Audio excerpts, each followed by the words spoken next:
Hai guys, selamat datang di YouTube channel Naksir Sneakers. Kali ini kita kedatangan sepatu dari Hoops Point Curry 12 guys, gokil. Dan kalau kalian mengira sepatu Curry 12 ini nggak jauh beda dibandingkan sama versi sebelumnya, gue rasa kalian salah sih. Karena awalnya tuh gue juga ngira begitu.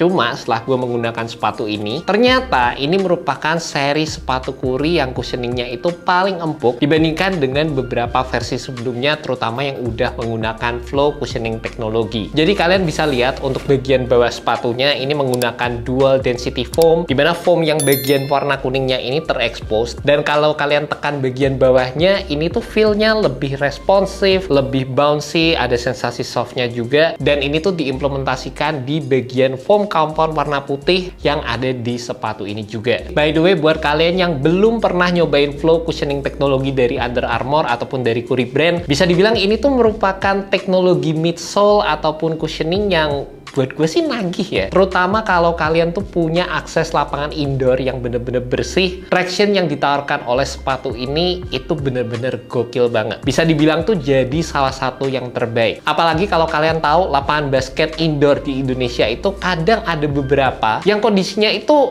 lembab ketika hujan. Jadi kebanyakan sepatu tractionnya itu nggak bisa ngegrip dengan optimal di kondisi lapangan tersebut. Yang berasa lumayan adalah sepatu basket yang menggunakan implementasi teknologi flow seperti seri signature-nya Curry juga. Itu yang paling oke lah dibandingkan dengan beberapa sepatu basket yang biasanya gua temuin. Cuma memang kalau kalian gunakan teknologi flow ini di lapangan basket yang berdebu, yang agak kotor gitu, performa tractionnya menurun agak drastis. Cuma ya baik lagi lah ya, kalau kalian dapat akses lapangan yang clean, yang proper banget, ini bisa dibilang jadi salah satu traction setup yang gue demen secara keseluruhan. Dan mungkin buat kalian yang belum familiar sama flow cushioning teknologi dari Under Armour, ini merupakan salah satu foam compound yang berhasil menggabungkan antara midsole dan juga traction pattern yang ada di sepatu ini. Jadi keseluruhannya tuh satu komponen aja, dan ini juga pastinya bertujuan untuk bikin sepatu ini punya bobot yang lebih ringan. Dan perlu diperhatikan juga secara sepatu ini menggunakan satu keseluruhan foam setup di bagian midsole dan juga tractionnya. Ketika kalian gunakan di lapangan basket outdoor yang kasar, ini menurut gue secara durabilitasnya sendiri nggak terlalu gue rekomenin. Ketika bagian bawahnya terkikis, itu bakal pengaruh sama implementasi cushion yang bakal kalian dapat di sepatu ini. Karena ketika tractionnya terkikis, itu pastinya juga akan mempengaruhi feel cushion yang ditawarkan oleh sepatu ini juga. Selain itu, secara setup material, gue juga suka ya, sepatu ini mostly menggunakan textile build yang berasa minim banget break-in time, dan berasa secara implementasi material tuh ini di atas rata-rata sepatu basket zaman sekarang. Bagian tangnya juga menurut gue sih asik banget. Selain itu, di beberapa high-wear area di sini juga diimplementasikan sejenis suede material di area depan, di bagian belakang sepatunya. Detail yang bikin sepatu ini keren pastinya di bagian samping flow cushioning yang ada di sepatu ini, dimana ada sejenis TPU yang ini kelihatan ada gradasinya juga guys. Ini buat gue sih cakep banget, nyatu sama bagian heel counter sepatu ini juga. Terus jarang-jarang sih flow tuh bisa dikasih kayak gini gitu sekarang. Biasanya polosan gitu. Di sini kelihatan makin oke, terus di sisi dalamnya juga sama, ada aksen-aksen detailingnya lagi. Dan gue ngerasa juga implementasi material tang yang ada di sepatu ini juga enak banget guys. Ini kalian bisa lihat detailing materialnya gokil. Dan di sini ada logo tatonya Curry guys. Ini ada logonya Curry, di sini ada tulisan 30. Terlepas gue ngerasa pewarnaan yang di sini persis di logonya Curry ini kayak kurang bold sih gue ngerasanya. Kayak berasa kurang mantap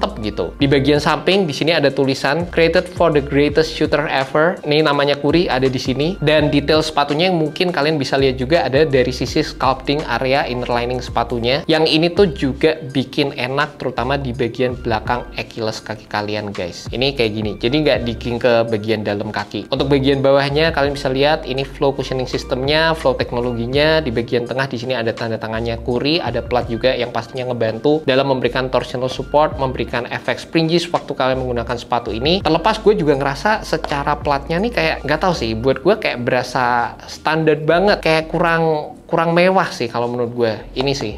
Serta ada penambahan TPU di area eksternal heel counter yang ada di sepatu ini. Cuma nggak tahu kenapa ya, terlepas gue ngerasa ini jadi salah satu bagian yang di-upgrade, tapi rasanya tuh waktu pertama kali gue pakai sepatu ini ada berasa heel slipnya. Padahal di sepatu Curry 12 ini gue coba untuk turun setengah size dan berasa snack banget sepatunya secara keseluruhan. Gue rasa buat kalian yang emang udah familiar sama sepatu-sepatu Curry pada umumnya, kalian tinggal beli sesuai dengan size reguler kalian masing-masing. Dan sebenarnya di sepatu ini ini gue juga lebih demen untuk pakai true to size. Gue ngerasa area bagian heel ini merupakan salah satu bagian yang butuh break in time, dan gue bahkan sampai coba cari di beberapa reviewer lain, katanya untuk naik wind sendiri pakai sepatu ini tuh fitnya aman-aman aja. Dan gue juga coba untuk cari di Foot Doctor Set, emang dia bilang untuk bagian heel counternya awal-awal tuh berasa agak ada heel slip sedikit di bagian belakang sini. Cuma itu butuh break in time aja, jadi semakin sering kalian menggunakan sepatunya, fitnya itu akan semakin lebih baik lagi guys. Dan terlepas sepatu ini merupakan versi Kuri yang paling empuk dibandingkan dengan versi sebelumnya, bukan berarti keseluruhan setup yang ditawarkan oleh sepatu ini juga beda banget dibandingkan dengan beberapa versi yang rilis sebelumnya. Sepatu ini tetap mengutamakan dari sisi kestabilannya, tractionnya itu optimal banget, dan merupakan sepatu yang sangat-sangat mengutamakan dari sisi court feel dan feel yang low profile waktu kalian menggunakan sepatu ini. Buat kalian yang tipikal mainnya kayak Kuri, menurut gue sepatu ini akan sangat-sangat membantu playstyle kalian di lapangan, terutama yang menurut gue paling menonjol adalah dari sisi kestabilannya. Kebantu dari sisi base penggunaan yang lebar, terus adanya TPU di bagian samping, foam yang menjalar juga untuk membantu dalam memberikan lateral containment, dan juga ini merupakan salah satu sepatu yang berasa smooth banget waktu dipakai, kebantu dengan adanya flow cushioning yang ada di sepatu ini, dan adanya implementasi plat di area bawah untuk memberikan kalian springy effects waktu menggunakan sepatu ini juga. Dan gue ngerasa buat kalian yang udah demen sama sepatu-sepatu Kuri sebelumnya, sepatu ini tuh secara tooling, secara setup yang ditawarkan pastinya nggak bikin kaget, dan gue rasa bakal jadi upgrade yang cukup signifikan, terutama buat kalian yang mungkin pakainya itu sepatu Kuri 9, Kuri 10. Cushioning yang ditawarkan di sepatu ini buat gue jadi salah satu fitur yang bisa ke highlight banget. Dan by the way, buat kalian tertarik sama sepatu ini, harganya Rp2.759.000 dan udah available di Hoops Point. Kayaknya lagi ada promo potongan harga, jadi buat kalian tertarik, kalian bisa cek aja langsung di Hoops Point. Gue udah masukkan link di bawah, jadi kalian tinggal klik dan langsung menuju ke website dari Hoops Point.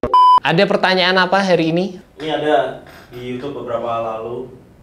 Bang, bagusan AC12 apa AE1? Oke. Mending yang ini apa Lebron 21? Pertanyaan yang seperti itulah. Oke, jadi buat tim mendang-mending ya, Indonesia emang sering banget nanyain mending sepatu A atau sepatu B, mending sepatu B atau sepatu C. Ya, jawabannya itu balik lagi, tergantung dari kalian masing-masing. Gue di sini ngasih info pendapat gue mengenai sepatu ini beserta fitur-fiturnya, keunggulannya apa, kekurangannya apa. Itu 100% jujur tentang apa yang gue rasain waktu gue nyobain sepatunya. Dan informasi yang gue tangkap mengenai sepatu ini mudah-mudahan bisa ngebantu kalian. Karena balik lagi guys, kebutuhan tiap orang tuh beda-beda. Banyak faktor lah. Pertama faktor ekonomi lah ya. Kalian cari sepatu dengan budget berapa, itu tiap orang pasti beda-beda. Kedua, fitur yang dicari apa. Ada yang berat badannya itu lebih berat daripada gue, ada yang mementingkan cushion pertama, ada yang mentingin court feel, ada yang mentingin stabilitas. Nggak ada sepatu basket yang 100% itu perfect, jadi pastinya kalian harus nyari banget apa yang kalian butuhin di lapangan. Contohnya kayak sepatu ini, nilai positifnya ada dari sisi grip yang oke, tapi ketika kalian gunakan di lapangan basket, misalnya outdoor, yang misalnya pun permukaannya nggak yang keras deh, yang licin gitu, tapi berdebu, ya tractionnya nggak akan optimal. Sepatu ini akan optimal ketika kalian main basket di lapangan yang indoor clean bersih. Nah, akses seperti itu kan gue nggak tahu ya. Akses kayak gitu kan gue nggak tahu, informasi kayak gitu gue nggak tahu. Jadi kalau kalian cuma tanya mending sepatu A atau B, ya gue nggak bisa jawab. Tapi di review gue udah kasih tahu sepatu ini cocoknya buat begini. Buat yang cari sepatu basket yang tipikalnya itu ringan, terus yang misalnya suka dengan material yang sangat-sangat movable, yang di atas rata-rata, tapi harganya 2,7, itu balik lagi tergantung dari kalian gitu. Kalau kalian ada budgetnya, kalian suka modelnya, kalian merupakan pemain basket yang sangat-sangat mementingkan cushion, kalian merupakan pemain basket yang sangat-sangat mementingkan traction, kalian punya akses lapangan bersih, ini sepatu bisa cocok itu buat kalian. Plus kalau kalian misalnya para pemain basket yang suka pakai ankle brace, Kuri itu kan mainnya pakai ankle brace ya. Jadi dia di sini itu emang ada, menurut gue dikasih space untuk itu gitu. Jadi bisa sangat akomodatif untuk itu. Kalau kalian nggak pakai pun juga nggak masalah, tapi kalau kalian pakai ini masih bisa sangat-sangat mengakomodasi. Dan nggak banyak sepatu yang begitu juga, kontur sepatunya tuh beda gitu. Ini dibikin melengkung keluar, jadi nggak digging ke Achilles. Buat kalian yang punya masalah dari Achilles, nggak suka bagian kaki Achilles kalian itu ke digging sama foam yang ada di sepatu, ini salah satu yang enak juga. Jadi balik lagi guys,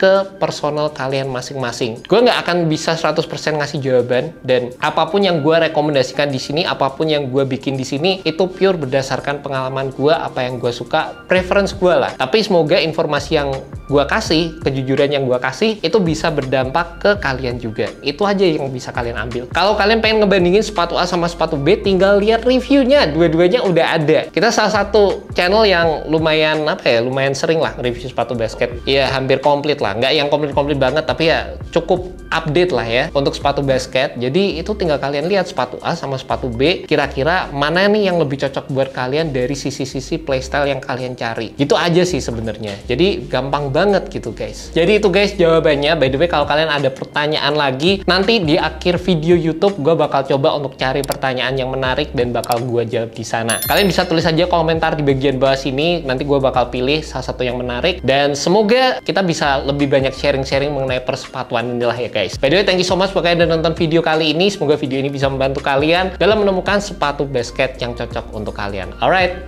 peace.